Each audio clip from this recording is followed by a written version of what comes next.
नमस्कार, ये आकाशवाणी शिमला है। अब आप शशि चौहान से प्रादेशिक समाचार सुनिए।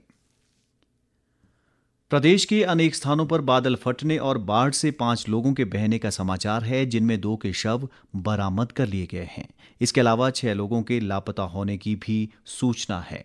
कुल्लू जिले में सेंज घाटी के जीवा नाला, गड़सा के शीलागढ़, मनाली के अंजनी महादेव नाले और बंजार क्षेत्र के होरनगाड़ में बादल फटा है। सेंज के रैला बिहाल क्षेत्र में 4 मकान ढह गए और घर का सामान निकालते समय 3 लोग जीवा नाला में बह गए।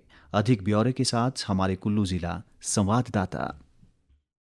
बीते कल कुल्लू जिला में विभिन्न स्थानों पर बादल फटने से नालों में बाढ़ आ गई, जिसके चलते 4 मकान, 4 दुकानें, 10 पुलियां व कुछ ग्रामीण सड़कें क्षतिग्रस्त हुई हैं। सेंज के रैला बिहाल क्षेत्र में मकान का सामान निकालते समय 3 व्यक्ति बह गए, जिनकी तलाश के लिए प्रशासन द्वारा खोज अभियान चलाया गया है। वहीं शाम के समय ब्यास नदी का जल स्तर एकाएक बढ़ गया तथा मनाली के भांग इलाके में 4 दुकानें गिर गईं। पलचान से बुरुआ को जोड़ने वाले पुल को भी खतरा उत्पन्न हो गया। हालांकि आज मौसम साफ बना हुआ है तथा प्रशासन स्थिति पर नजर बनाए हुए है। आकाशवाणी के लिए कुल्लू से आशीष शर्मा। वहीं कांगड़ा जिला के धर्मशाला में खनियारा की मनोनी खड्ड में बादल फटने से आई बाढ़ में बहने से 2 श्रमिकों की मौत हो गई, जिनके शवों को बरामद कर लिया गया है। इसके अलावा 6 लोग लापता बताए जा रहे हैं। कांगड़ा जिला उपायुक्त हेमराज बैरवा ने बताया कि रेस्क्यू ऑपरेशन जारी है। फिगर हमारे पास जो फाइनल पता चली है उसमें कि 2 व्यक्ति हमें उसमें डेड मिले, जिनकी डेड बॉडी रिकवर हो गई है। इसके अलावा 6 लोग मिसिंग है, जिनका जो तलाशी अभियान है वो हमें कंटिन्यू करना है। तो आंकड़ा है, जिस तरीके का आंकड़ा मीडिया में प्रोजेक्ट किया जा रहा था कि 20 गए, 25 गए कि 15 गए, वो पूरी तरह से अभी तक के जो हमारे पास जो हमने कंफर्मेशन की है उसके हिसाब से कहीं भी ठीक नहीं है। भारी वर्षा के बाद नदी नालों के जलस्तर में बढ़ोतरी हुई है। प्रशासन ने लोगों से नदी नालों के समीप ना जाने की अपील की है। मौसम विभाग ने अगले 3-4 दिन प्रदेश में मानसून के सक्रिय बने रहने की संभावना जताई है और कुछ क्षेत्रों में भारी वर्षा का येलो अलर्ट जारी किया गया है।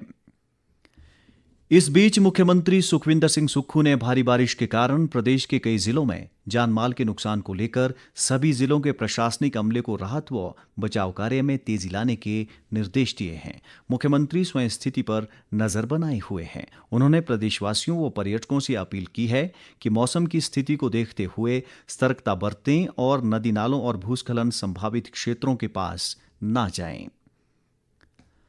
आपातकाल के 50 वर्ष पूर्ण होने पर भारतीय जनता पार्टी कई कार्यक्रमों का आयोजन कर रही है। इसी कड़ी में आज केंद्रीय अल्पसंख्यक व संसदीय मामले मंत्री किरेन रिजिजू शिमला के होटल पीटरहॉफ में आयोजित कार्यक्रम में शिरकत कर रहे हैं। इस अवसर पर युवा संसद कार्यक्रम और संगोष्ठी के अलावा आपातकाल पर एक डॉक्यूमेंट्री भी दिखाई जाएगी।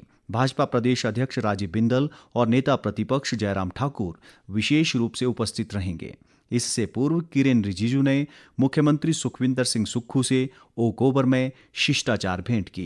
केंद्रीय मंत्री का आज शाम किन्नौर जिला के कल्पा जाने का भी कार्यक्रम है। आज मादक पदार्थ और अवैध तस्करी रोधी अंतर्राष्ट्रीय दिवस है। ये दिवस मादक पदार्थ मुक्त अंतर्राष्ट्रीय समाज का लक्ष्य प्राप्त करने के लिए कार्रवाई और सहयोग मजबूत करने का आह्वान करता है। जून 2025 तक नशा मुक्त भारत अभियान के तहत 5 करोड़ 26 लाख युवा और 3 करोड़ 31 लाख महिलाओं सहित 15 करोड़ 78 लाख से अधिक लोगों को जागरूक किया गया है। इस बीच प्रदेश सचिवालय शिमला में इस अवसर पर आयोजित किए जाने वाले राज्य स्तरीय समारोह में मुख्यमंत्री सुखविंदर सिंह सुक्खू बतौर मुख्य अतिथि शिरकत कर रहे हैं। प्रदेश ने शिक्षा क्षेत्र में राष्ट्रीय उपलब्धि सर्वेक्षण परख में देश भर में 5वां स्थान हासिल किया है। शिक्षा मंत्री रोहित ठाकुर ने कहा है कि राष्ट्रीय सर्वे में बड़ी रैंकिंग ने शिक्षा के क्षेत्र में सरकार द्वारा लिए गए अभूतपूर्व फैसलों पर मुहर लगाई है। उन्होंने कहा कि राष्ट्रीय सर्वेक्षण परख में बेहतर नतीजे लाने के लिए सरकार ने स्कूलों में बच्चों के सीखने की क्षमता जांचने के लिए बड़े स्तर पर तैयारियां करवाई गई।